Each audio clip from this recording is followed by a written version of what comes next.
Hello friends, welcome back to my new blog. Good morning সবাইকে। সবাই কেমন আছো? আশা করি সবাই খুব ভালো আছো। তো ব্লগটা এখন থেকে স্টার্ট করলাম। এখন বাজে সকাল 7:30। ঘুম থেকে উঠেছি আর সবাই এখনও ঘুমাচ্ছে। চারিপাশে নিস্তব্ধ শুনতেই পাচ্ছ। 7:30 বাজে, এখনও কেউ ঘুম থেকে ওঠেনি। আমি আজকে একটু আগেই উঠেছি, অন্যদিন 8টায় উঠি। তো চলো দেখতে থাকো, আশা করছি তোমাদের ভালো লাগবে। আর এখন কি করব, সকালবেলা আগেই চা খেয়ে নিই, একটু ফ্রেশ হয়ে এসেছি।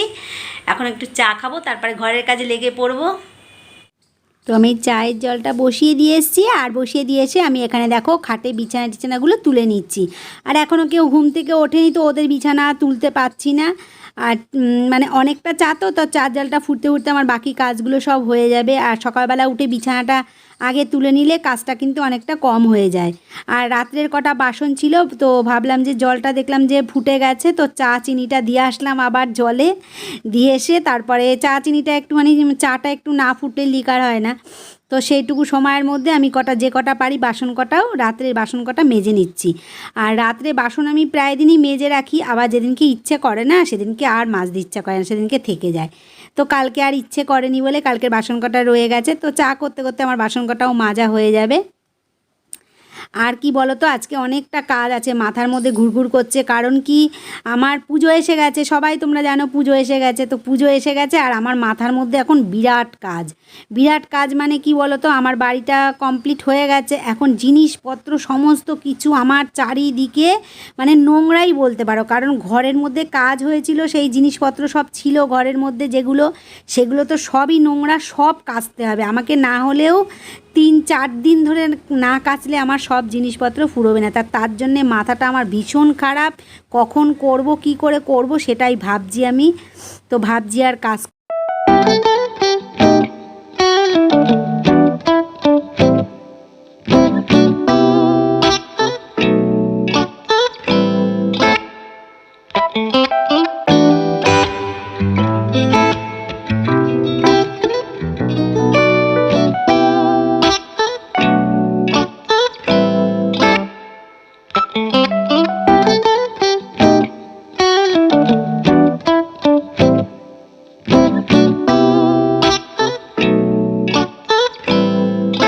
দেখো আজকে মার জন্য আমি কি এনেছি।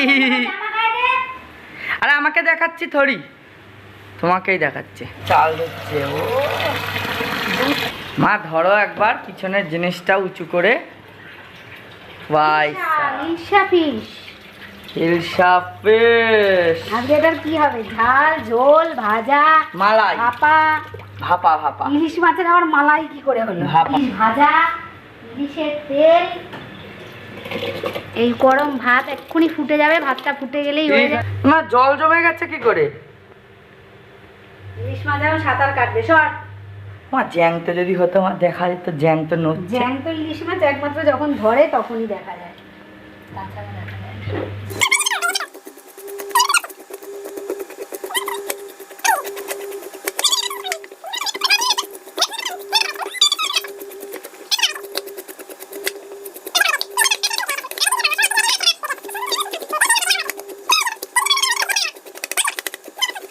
আমার স্পিড দেখো গাইস।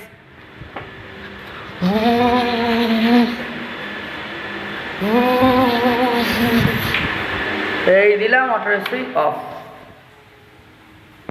জল বন্ধ হচ্ছে না উপর স্পিডে। মনে হচ্ছে না সুপার ফাস্ট, সুপার ফাস্ট। ও এগুলো কেন এনেছি বলো তো? শ্যাম্পু শেষ, তাই এগুলো মাখবো। আর কয়েকটা হচ্ছে তোমার ঘরে দেওয়া।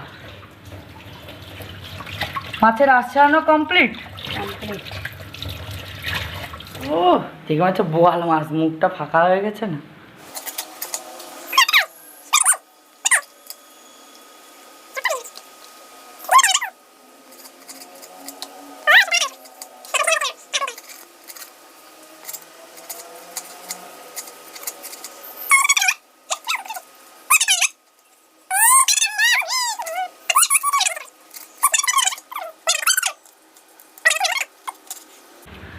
দেখা একবার কি করেছো। কিচ্ছু করিনি, এই যে এটা ভেঙে গেছে বাবা গো। এটা বড় মাছ না, ওর জন্য আমাদের ভেঙে গেছে। তুমি বের করছো কেন? ডিম রে পেটে। ডিম পোড়া ইলিশ। ডিম পোড়া ইলিশ, তাই ওই লোকটা বলছিল এর মধ্যে 2-3টে ডিম পোড়া আছে, দেখ বেছে নে, তাই বলছিলাম আরে।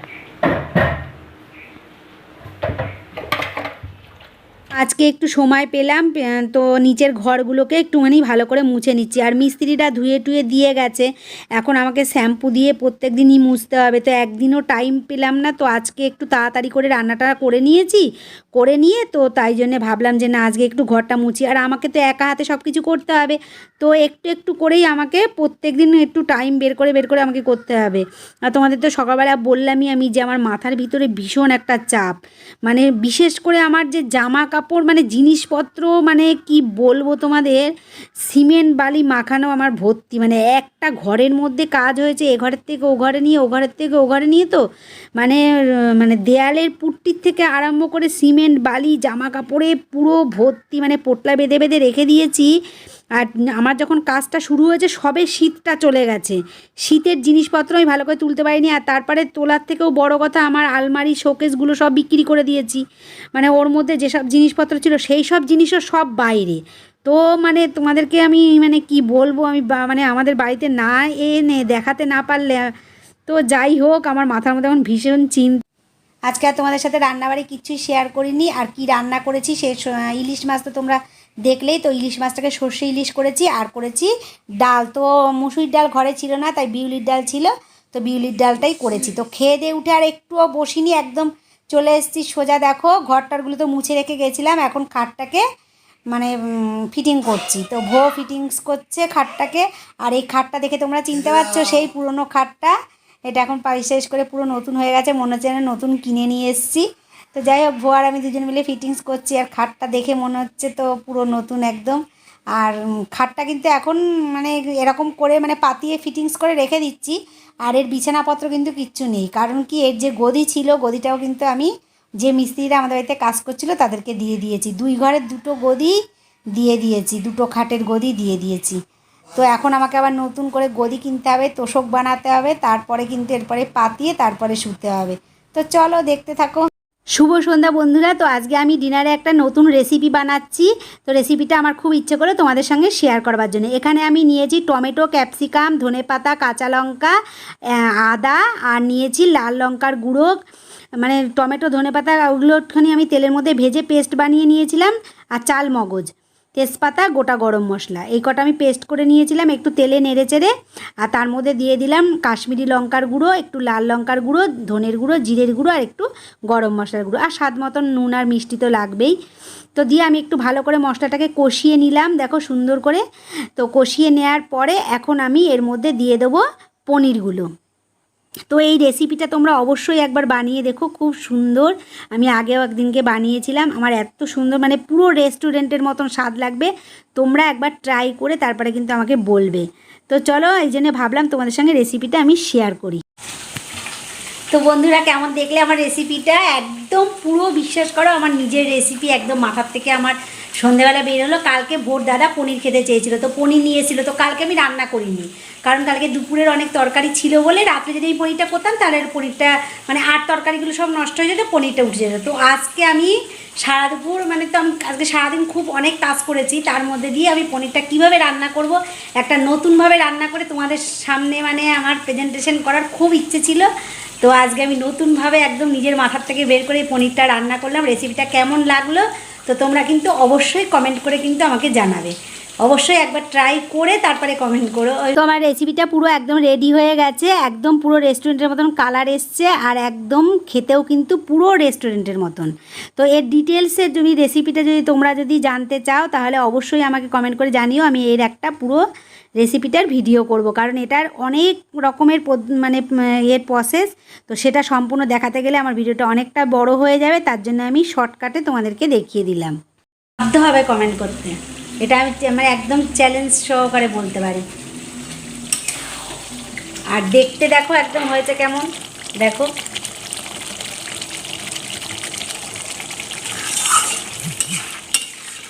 আর তার সাথে কালারটা, দাঁড়াও তোমাদের ব্যাক ক্যামেরায় আমি কালারটা দেখাচ্ছি। আর আমার এই রান্নার এখানটা আলো নেই, জানো তো, রান্নার এখানটা একদম আলো নেই। ওই পাশে এই দেখো, একদম তেল ঠেল পুরো উপরে উঠে এসে খুব সুন্দর, মানে তোমাদেরকে কি বলবো। আজকে সন্ধ্যেবেলা থেকে আমি শুধু এইটাই ভেবে গেছি আর এইটাই সরঞ্জামই গুছিয়েছি আর চাটা কোনো রকমে খেয়েছি। আর তো তার জন্য তোমাদের সঙ্গে গল্পও করতে পারিনি। তো আজকের ভিডিওটা আমার কেমন লাগলো তোমাদের অবশ্যই আমাকে কমেন্ট করে জানাবে। আর ভালো লাগলে লাইক শেয়ার এবং কমেন্ট। আর নতুন যেসব বন্ধুরা আসছো তোমরা কিন্তু আমার চ্যানেলটাকে সাবস্ক্রাইব করে প্লিজ আমার পাশে থেকো। তো চলো আজকের মতন সবাইকে টাটা, গুড নাইট। এখন গুড নাইটই অবশ্য, নাইট বলো ইভিনিং বলো যাই বলো, এখন 9টা বাজে। তো আজকে আমি মানে তরকারিটা আগেই করে নিলাম, এরপরে এখন আটা মাখবো, রুটি করব, সেটা হলো পরের কথা। তো দেখা হবে নেক্সট ভিডিওতে, নতুন একটা দিনে নতুন একটা সকালে।